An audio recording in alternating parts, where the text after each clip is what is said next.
একসময়ের কাজের বুয়া থেকে ইয়াবার ব্যবসা করে দুই বোন রাতারাতি বনে গেছেন বিপুল অর্থ সম্পদের মালিক। টয়লেটের ভ্যাকুয়াম ক্লিনারের ভেতরে লুকিয়ে রেখেছিলেন ৬০ লক্ষ টাকার প্রায় ২০,০০০ পিস ইয়াবা ট্যাবলেট। বাসার টয়লেট থেকে বিপুল পরিমাণের এই মাদকদ্রব্যের মজুদ দেখে রীতিমতো চোখ ছানা বড়া অবস্থা আইন শৃঙ্খলা বাহিনীরও। চাঞ্চল্যকর এই ঘটনাটি ঘটেছে যশোরের কোতোয়ালি থানার বকচলে। আইনশৃঙ্খলা বাহিনীর চোখে ফাঁকি দিয়ে প্রায় ২ দশক ধরে গড়ে তুলেছেন মাদকের বিশাল সাম্রাজ্য। মাদকের টাকায় কোতোয়ালির বকচরে কোটি টাকার জায়গা কিনে গড়েছেন তিনটি আলিশান ফ্ল্যাট বাড়ি। ১ জুন রাতে কোতোয়ালি মডেল থানার বকচর মাঠপাড়া এলাকায় বিশেষ অভিযান চালায় র্যাব।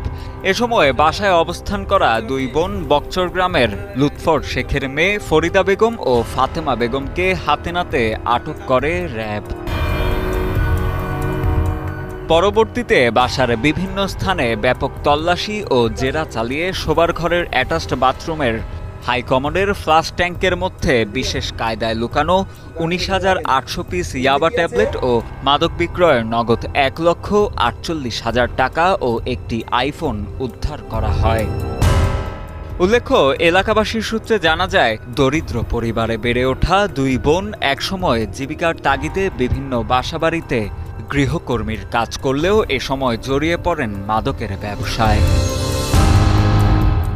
এরপর থেকে বদলে যেতে থাকে তাদের আর্থিক অবস্থা। নিজ গ্রামসহ বিভিন্ন স্থানে গড়ে তোলেন দালান কোঠা, কিন্তু বিশেষ কোনো ব্যবসা কিংবা কাজকর্ম না করেও বিপুল অর্থবিত্তের মালিক হবার পরও তাদের এসব অপকর্মের বিষয়ে কিছুই জানতেন না এলাকাবাসী। পরে র্যাবের দীর্ঘ তদন্ত শেষে ধরা পড়ে এই দুই মাদক সম্রাজ্ঞী।